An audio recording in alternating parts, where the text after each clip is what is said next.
Olá pessoal, de volta aqui com o Semicast. Tudo bom, Ricardo? Como é que você tá? Tudo em paz, Carlinhos, tudo bem. Ricardo, hoje a gente traz mais um convidado para cá, para a gente conversar.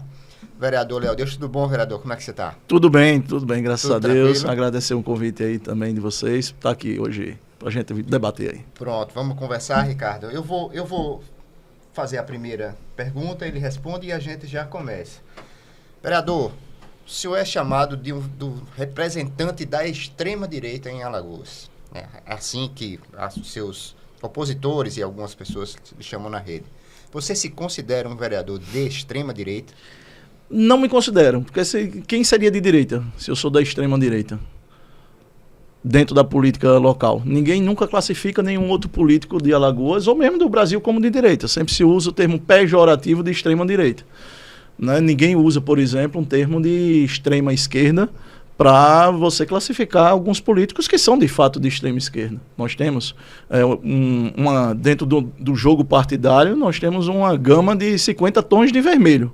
Então, na verdade, aquele que se diferencia um pouco dessa gama de 50 tons de vermelho já é taxado como extrema direita. Né? Eu não me considero de extrema, né? Eu me considero de direita. Embora exista esse espantalho, até mesmo em torno de mim, de uma pessoa muito, vamos dizer assim, extremista, de uma pessoa difícil de dialogar, as pessoas que convivem comigo, que acompanham a Câmara Municipal, que acompanham as minhas redes sociais, sabem que não tem nada disso, que na verdade foi um espantalho que foi criado, né, e ainda persiste, não só comigo, digo isso com vários outros políticos de direita. Né? Então, não me considero de extrema-direita, não. É interessante essa história, porque, de repente, aqui em Alagoas, por exemplo, ninguém era de direita, né? Exato. Todo mundo era... Aliás, você pega a Assembleia Legislativa, o que mais tem é deputado de direita e que se apresenta como de centro ou centro-esquerda. Ou seja, na verdade, é uma grande e monumental hipocrisia. Eu acho interessante, enfim, que finalmente aparecem, né, políticos que dizem, olha, eu sou de direita e quero o voto do eleitor de direita. O Bolsonaro foi a senha para que a direita saísse de dentro do armário, aqui em Alagoas também? Então, eu acho que, na verdade, assim, Ricardo, o que armário aconteceu... não tem sentido sexual, não. Sim, não, tá.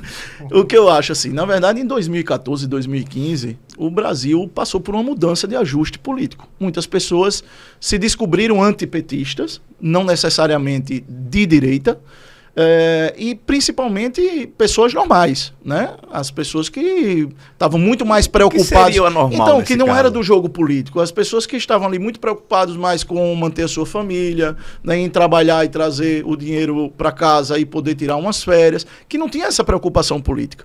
E isso mudou em 2014, 2015. Essa hegemonia começou a ser quebrada em cima da classe política.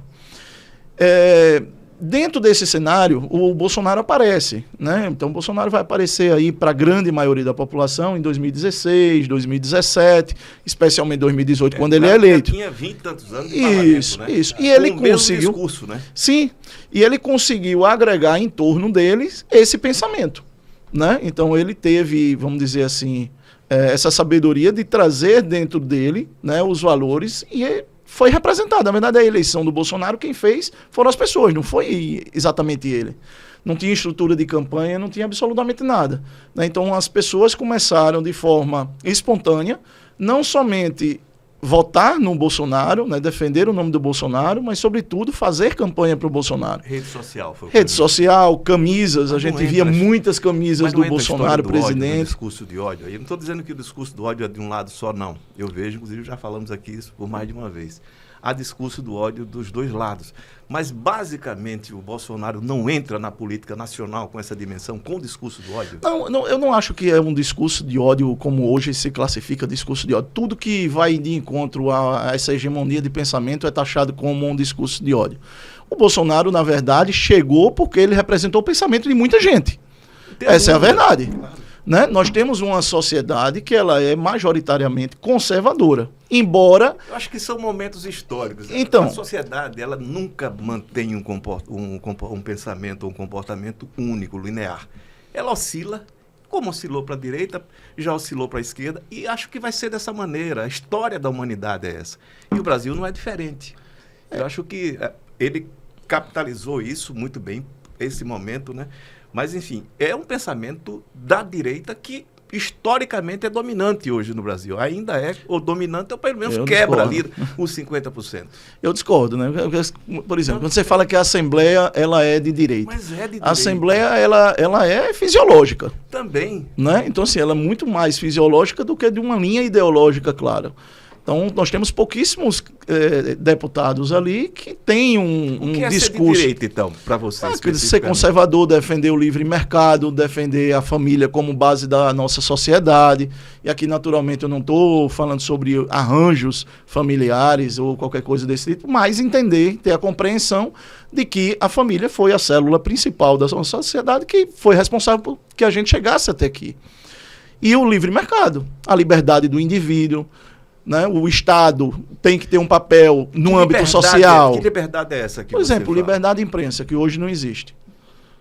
Não Liberdade existe? não existe. Liberdade de expressão, Você que não- está acabando. Agora, veja só, você não sabe o que é uma ditadura militar. Eu vivi uma ditadura militar como jornalista. Ali, você não tinha, e vocês defendem, inclusive, a volta à ditadura militar. Não, eu nunca defendi isso. Não, né? Não. Que bom.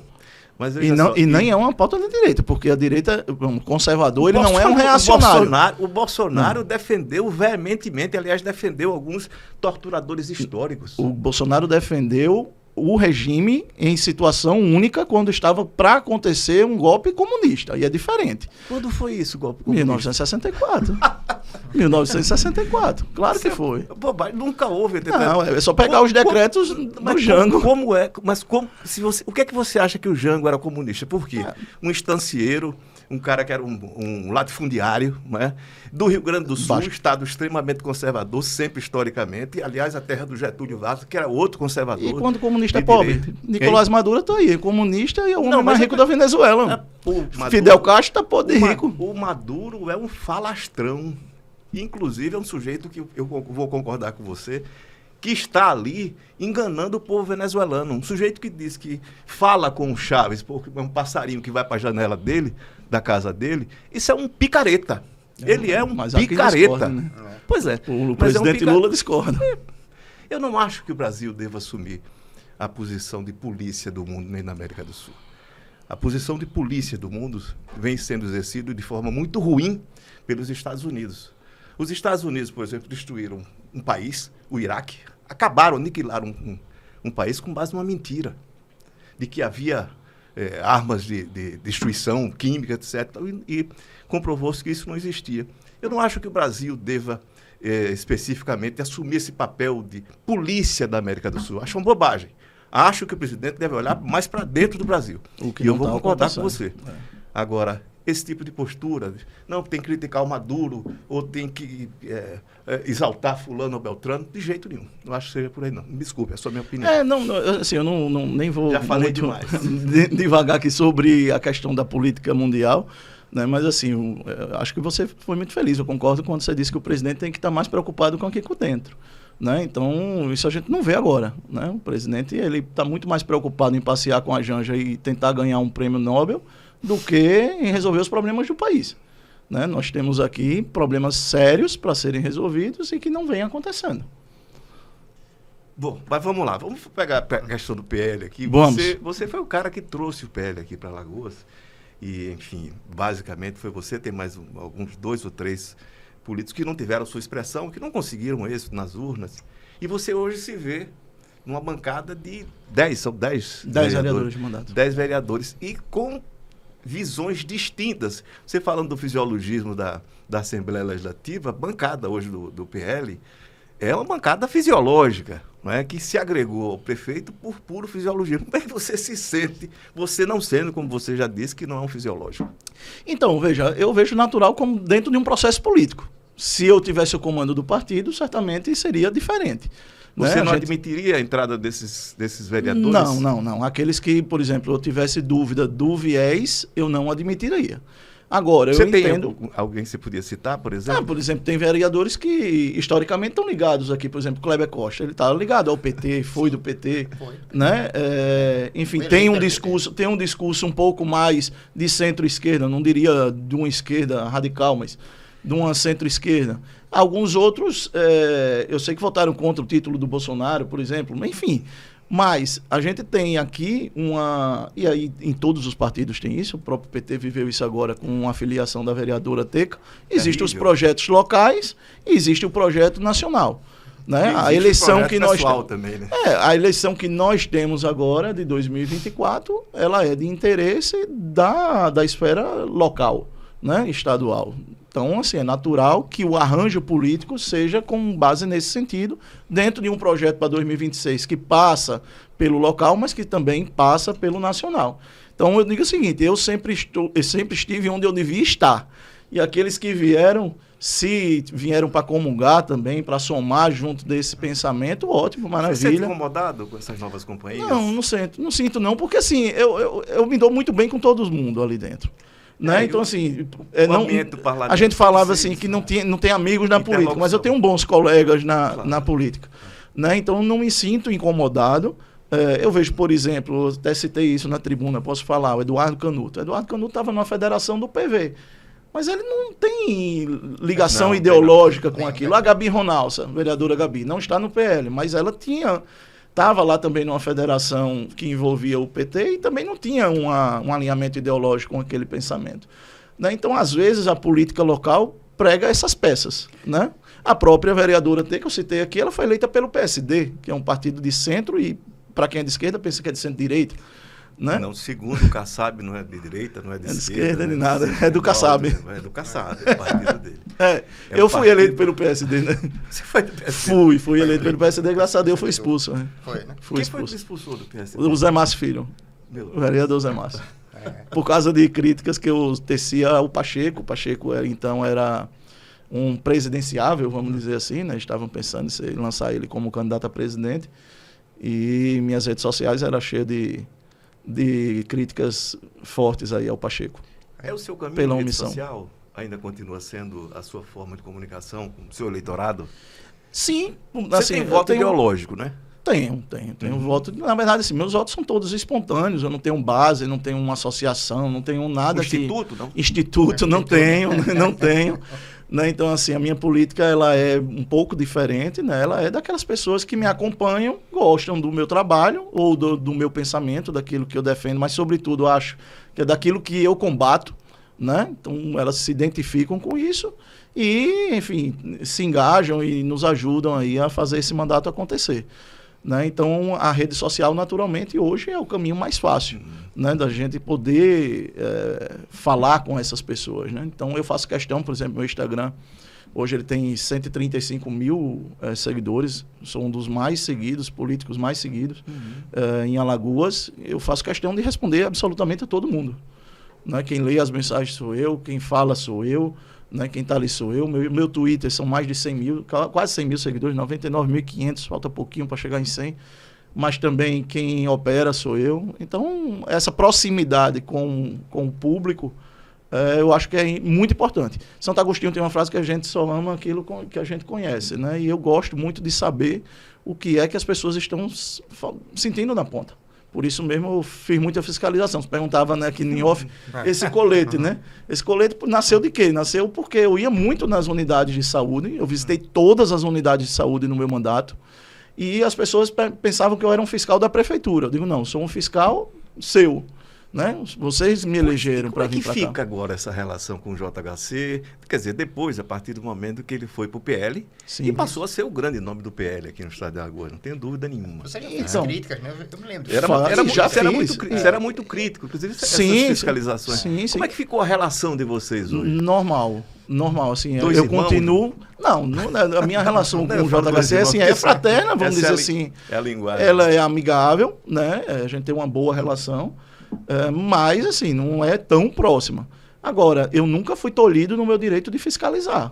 Né? Então, eu continuo de 15 dias, eu vou nas UPAs, eu tento ajudar aquelas pessoas que estão ali passando dificuldade. Sobretudo, venho cobrando, e é uma coisa que eu não vejo nenhum outro político fazer, nem mesmo a imprensa tem feito isso, de denunciar o que está acontecendo em nossas UPAs. Tem mais de 6 meses que eu venho denunciando, e não é nas UPAs do município, é nas UPAs do município e nas UPAs do estado. As pessoas estão passando 10 dias, 15 dias para serem transferidas, quando deveriam estar ali no máximo 24 horas. Então eu não vou abrir mão jamais do meu trabalho de fiscalização por questão de arranjo político. Então acho que o JHC teve a maturidade de compreender isso, né? E hoje eu tenho uma excelente relação e conto com a prefeitura, inclusive no sentido de tentar resolver os problemas que a gente tem encontrado, né? Então aquilo que era só uma cobrança, vamos dizer assim, agora é uma cobrança com um pouco mais de facilidade de sair do outro lado. Chega até ele, né? Tem uma coisa, uma curiosidade. Como é que foi para você ser vice do Collor? Então, eu nunca imaginei na minha vida ser vice do Collor. Você acha que ali foi um upgrade na sua carreira política? Então, veja, eu não enxergo disso. Depois, assim, ele está condenado, né? Eu não enxergo que foi um upgrade nem que foi prejudicial. Eu sempre fui de missão. Eu tinha sido candidato a vereador em 2016. Eu tive 2.086 votos. Em 2018, eu decidi não ser candidato para ajudar a fazer a campanha do Bolsonaro, organizar a campanha do Bolsonaro. E não fui candidato a deputado naquele momento.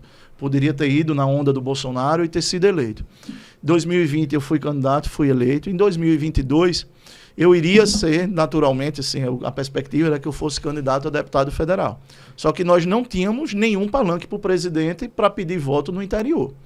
E minha prioridade sempre foi eleger o presidente Bolsonaro. Para mim, hoje, se eu tivesse que escolher, eu faria de novo, né?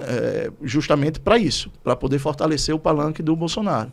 Então, eu fui convidado pelo Collor para ser o vice dele, né? O PL liberou para que a gente fizesse esse palanque do Bolsonaro e fui.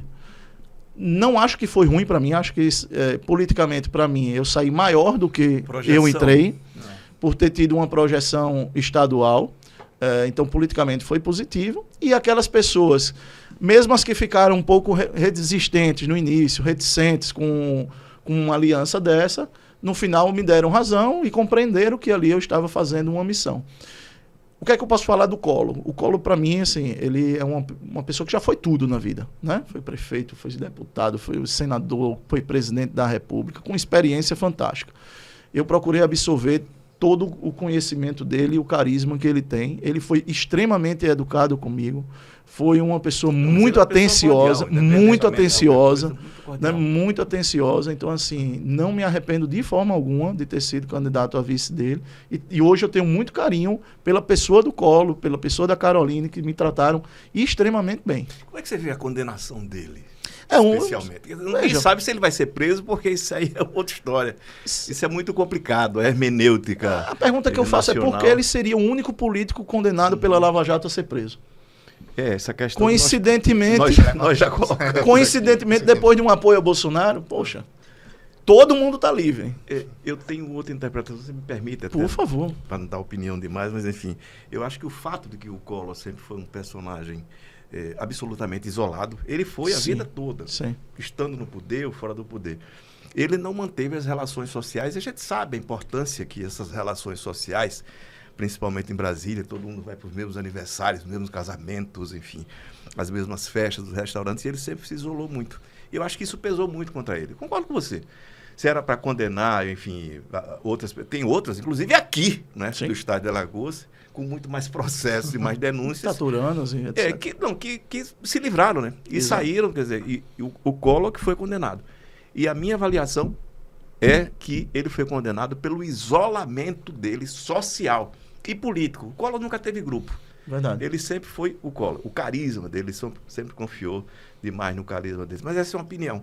Tá, que enfim, eu até concordo, até concordo com você. Pois é, mas você acha que, ainda assim, você defenderia o Collor como inocente naquele processo? Não diria, assim, eu realmente não conheço o processo dele como inocente, nem para dizer se ele é inocente ou se ele é culpado. Agora, me surpreenderia ele ser o único a ser preso por um escândalo que envolveu trocentos políticos, trocentos empresários que estão aí todos livres, inclusive na presidência.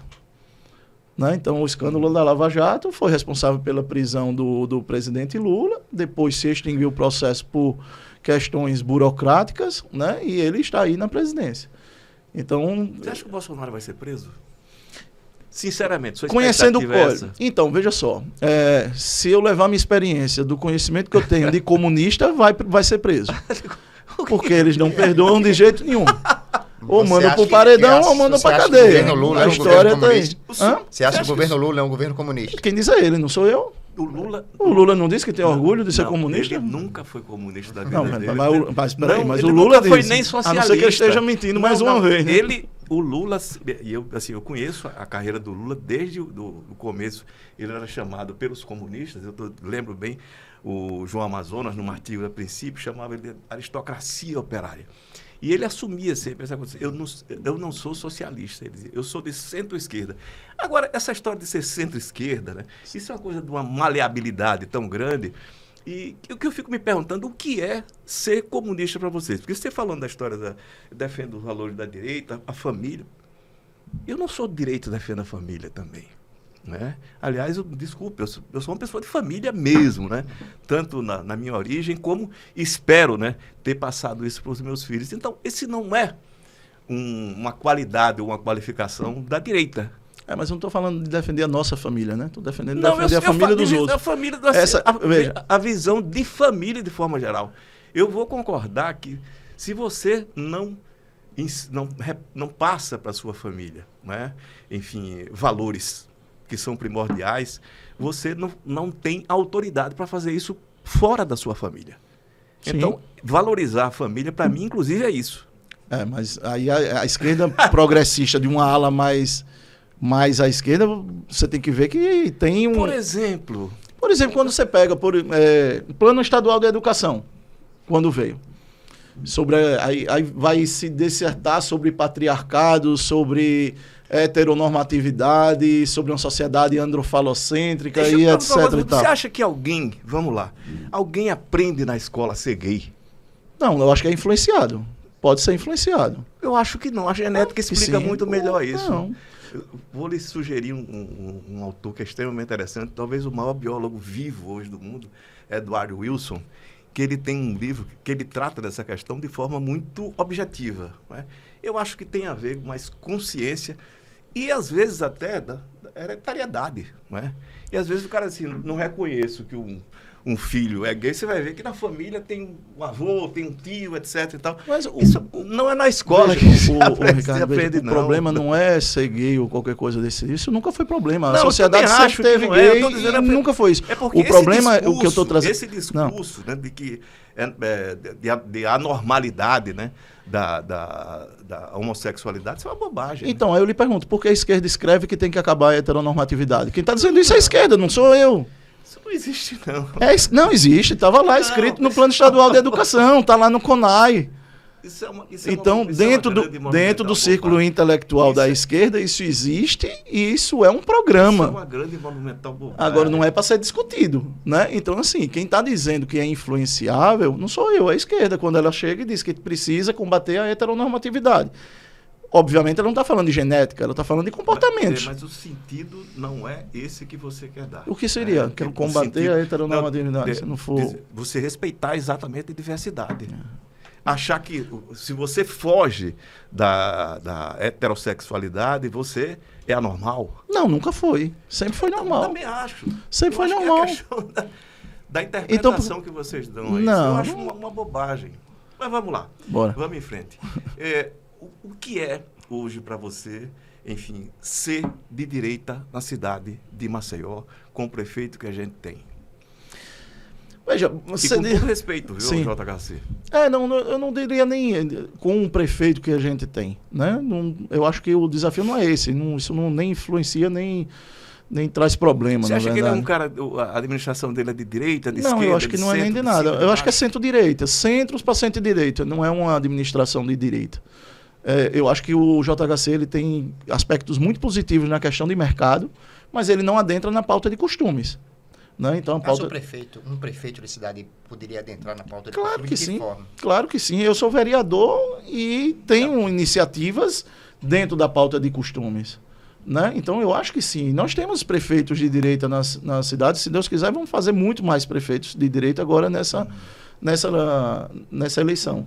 Né? Agora, no aspecto de mercado, o JHC ele tem uma visão muito próxima daquilo que a gente considera vamos dizer, o livre mercado, a menor intervenção estatal. Um dos meus primeiros projetos, que me deu um trabalho danado de a gente aprovar, foi a liberdade econômica.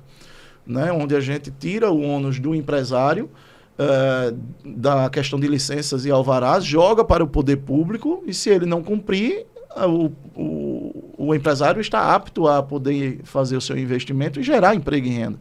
Ele tem desburocratizado muito, não é à toa que Maceió é a capital que mais, é a cidade que tem alavancado o resultado de Alagoas na criação de empregos. Né, o setor de turismo também foi muito, vamos dizer assim, fortalecido durante essa gestão. Mas voltando à sua pergunta, Ricardo, assim, eu não acho que o desafio é nessa gestão. Né? Eu acho que ser de direita, hoje no Brasil, é muito difícil você ter esse discurso diferenciado, às vezes ser rotulado. Né? Uma das primeiras frases que o Ricardo usou aqui, não, vocês defendem... ditadura militar. Não, eu não defendo ditadura militar. Eu não quero um ditador... Primeiro que eu não saberia nem quem era o general, se ele é de direita ou de esquerda, que está cheio de general de esquerda dentro da General comunista. Tem, né? Tem general de esquerda, claro que tem. Assim como em todas as atividades tem. Só quase não existe jornalista de direita, mas general tem um aqui. Mas, enfim, eu acho que o grande desafio de você ser de direita, não ser um vereador, mas ser de direita, é justamente esse tipo de rotulação. Né? Eu não sou um reacionário, eu quero que a gente progrida. Agora, eu não quero que progrida para um abismo. Deixa eu lhe perguntar, você colocou... Desculpe. Não, fica à vontade. Uma questão que você colocou, conhecendo os comunistas, eles não perdoam e tal. Sim. Ou seja, na expectativa de que o Bolsonaro pode vir a ser preso. Quem pode determinar isso é o Supremo Tribunal Federal. Sim. O Supremo é formado por comunistas? Acredito que sim, uma parte, pelo menos sim, em todo lugar tem. Me diga um, por favor, porque aí eu... tem um deles, Flávio Dino, ele mesmo já disse que é. O Flávio tem uma história. O Flávio Dino, foi do Partido Comunista do Brasil, militante, está lá dentro. Parabéns. Né? Então, com orgulho, ainda tenho orgulho de dizer que é. Não sei se Enfim. Ele tem uma história no comunismo. Tem, né? o Flávio não Dino tem como negar isso. Foi do PCdoB, foi do PSB, Mas... e agora do STF. Mas você tem assim, ministros do mim, STF mas indicados assim, por Bolsonaro, né? Também, mas não quer dizer que, enfim, que eles... São de direita. Eu não vejo, assim, eles destoando muita coisa. Exceto o Cássio, por exemplo, na questão agora dessas pessoas que estão sendo condenadas, ele tem uma visão um pouco mais diferente do G+, mas, para mim, ele não tem um viés ideológico. Se eu fosse o presidente, eu teria nomeado o Ives Gandra, né, que é um grande jurista. Então, deixa eu pegar essa... Você é apoiador do Bolsonaro, ajudou na campanha do Bolsonaro, e o mandato de Bolsonaro acabou. Então, eu queria que você me dissesse o que é que você acha que o Bolsonaro errou nos 4 anos. Então, o que eu faria diferente, principalmente, não as ações. Eu acho que o Bolsonaro, assim, ele fez o que deveria nesse tema, mas que é a questão das vacinas. Né? Enquanto o governo comprava vacinas para todo mundo, às vezes ele dizia uma coisa que contradizia as vacinas. Então, assim, às vezes sim, veja, assim, ele poderia ter dito, olha, eu não vou tomar a vacina, não me sinto seguro para tomar a vacina, agora vou comprar todas as vacinas que vocês quiserem. E foi isso que o governo fez. Não faltou vacina para quem quis. Após um determinado Mas nós somos um dos primeiros países do mundo a ter vacina. E, aliás, um dos que mais vacinou. Né? Então, a realidade não encontrava um nexo com as palavras dele. Não tinha avançado mesmo, né? Tinha, porque ele deu ordem para comprar, Ricardo. Não, Ricardo. Foi logo no início. A gente foi um dos primeiros países a comprar vacina e nós vacinamos muito. Né? Agora, o erro para mim foi, o brasileiro ele tem um histórico de vacina. Nós temos essa cultura muito forte, diferente de alguns outros países que não têm doenças tropicais e etc. Né? Mas nós temos isso muito forte dentro da gente. Eu me vacinei, por exemplo, né? E fiz questão de postar me vacinando, mesmo com a questão. O que é que eu era contra? Obrigar as pessoas a se vacinarem. Continuo sendo contra. Então, eu acho que o discurso... Principalmente criança. Especialmente criança, primeiro porque a mortalidade de criança é praticamente nula. Nós temos uma vacina que as pessoas se contaminam mesmo. Você está falando da vacina específica da Covid? Da Covid, isso. Não, as minhas crianças estão tudo vacinadas de tudo. Agora, da Covid, eu tenho ainda ressalvas, porque ela foi produzida muito rápido. Só por isso. A necessidade. Só por isso, né? Sim. Né? Mas essa liberdade de dar à pessoa o direito de decidir se queria ou não, eu sempre defendi. Mas, voltando aí à pergunta, assim, eu acho que isso pesou muito na campanha do presidente. Né? Então, essa imagem que ele ficou como quem tivesse... Por ele, né? Pois é, assim, as falas dele não foram condizentes com as ações do governo. Né? Enquanto o governo comprava milhões e milhões de vacina, às vezes se perdia tempo falando alguma coisa ali que poderia gerar um problema para uma população que tem essa cultura de vacinação.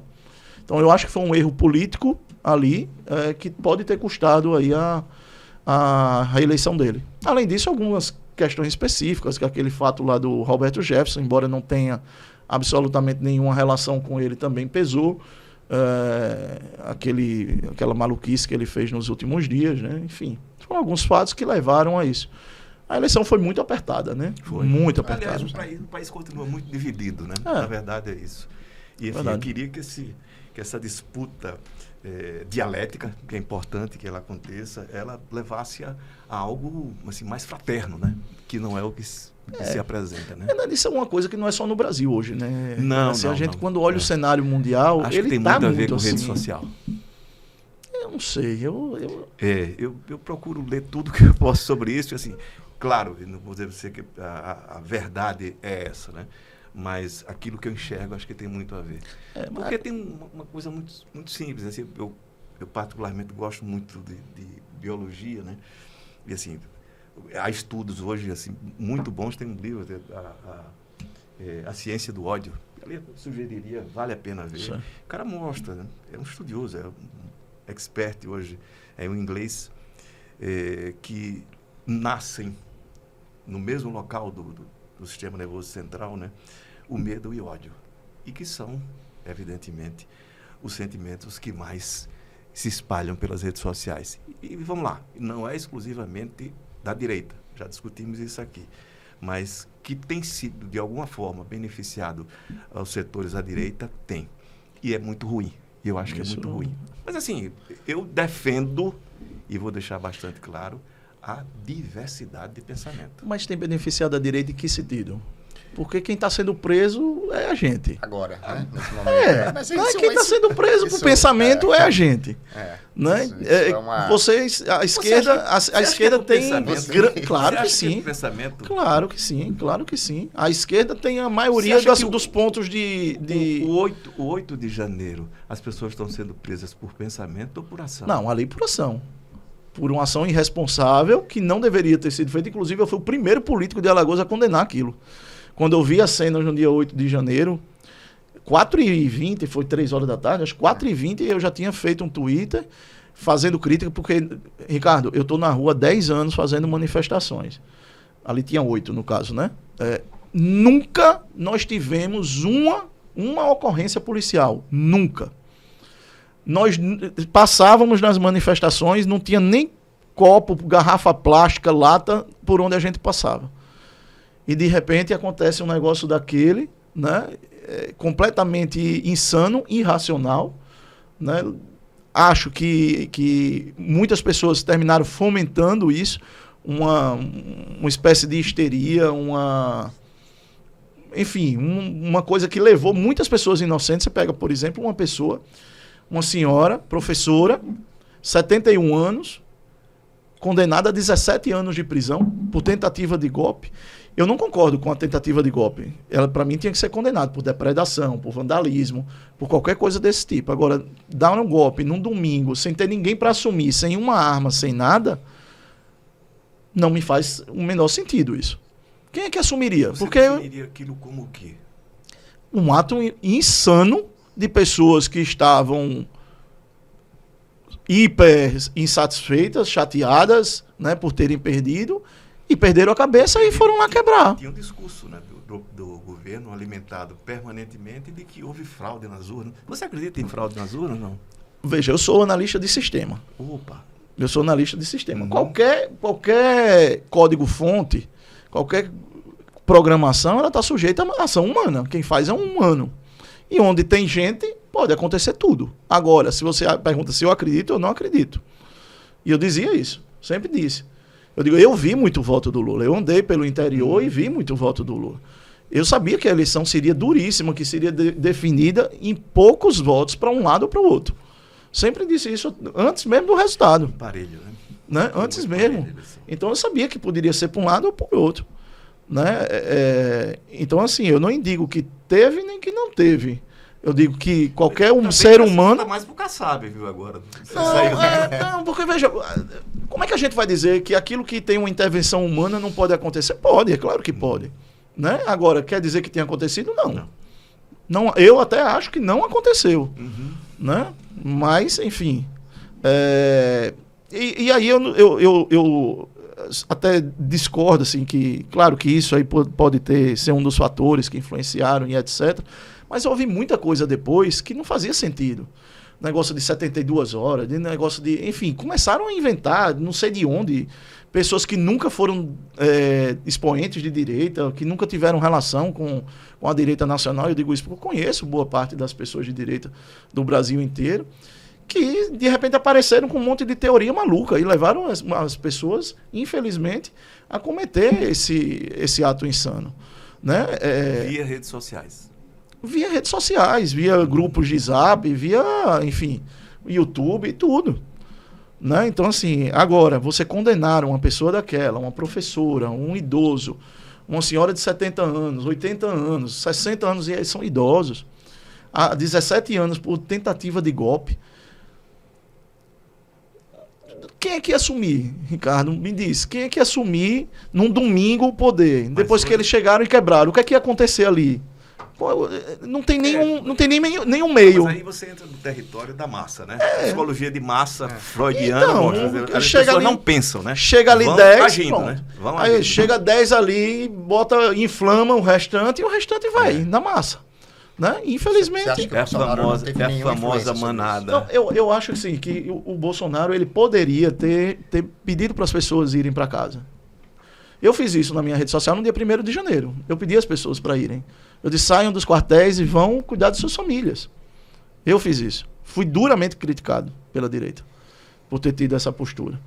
Né? E disse, isso não vai acabar bem. Da esquerda naquele momento? Não, de jeito nenhum. Porque eu não sou reacionário, gente. Assim, eu não defendo um ditador, um golpe, nada disso. Né? Então, assim, eu tinha um pressentimento de que isso não ia acabar bem. As pessoas minhas... Eu tinha amigas, amigos que estavam ali. Disse, vão para casa, saiam, vão passar o Natal com sua família, vá cuidar de sua família. Nós vamos ganhar... Aquelas concentrações em encontros sociais, né? Sim. Da terceira idade. Jogar dominó, terminou virando isso, porque quem passava ali no quartel via que eram pessoas de idade, pessoas idosas, que não eram pessoas violentas, né? E esse sempre foi o público que vai para as nossas manifestações. Se você for para uma manifestação nossa, você vai ver famílias. Vai ver crianças, vai ver senhoras de cadeira de roda, vai ver idosos, muitos idosos. Né? Então, assim, esse sempre foi o público das manifestações. Aquilo ali fugiu completamente a qualquer normalidade dos atos da direita. Ricardo, queria que você encerrasse com mais uma pergunta e a gente... Não, eu vou fazer o seguinte, nós tivemos aqui, acho que um bom embate, é interessante. Eu já disse e repito, acho sempre importante essa história do contraditório, mesmo nesse ambiente aqui, né? Pequeno, mas enfim, acho importante, e no parlamento muito mais. Queria eu que o parlamento municipal, assim como o parlamento estadual, produzisse bons debates, de ideias, inclusive, de pontos de vista, mas eu quero deixar à vontade para você definir o que é o Leonardo Dias, vereador, ou enfim, o político que pretende se reeleger. Bom, apesar de todo mundo me caracterizar como quem é Leonardo é um bolsonarista, eu digo que eu vou além. Bolsonarista, né? Sim, mas isso é uma parte, né? Assim, eu sou Bolsonaro por quê? Porque ele é o que melhor representa aquilo que eu acredito. Né? Então, eu vim de uma base, de uma família cristã, né? Sou um cristão, tenho minhas convicções e defendo elas com muita vontade, embora ache e acredite muito nisso, no contraditório. Por isso que eu dizia aqui que o parlamento local enriqueceu muito, inclusive com a própria entrada da vereadora Teca, porque proporciona justamente que eu possa testar as minhas ideias, se as minhas ideias elas encontram PT, né? isso, se essas minhas ideias elas encontram lastro na realidade, né? Então não tenho essa convicção de que eu estou sempre certo, de que tem que ser da forma como eu penso, e acho que assim é uma pessoa que procura muito acertar, que tentou se manter coerente a tudo que a gente defendeu durante a campanha.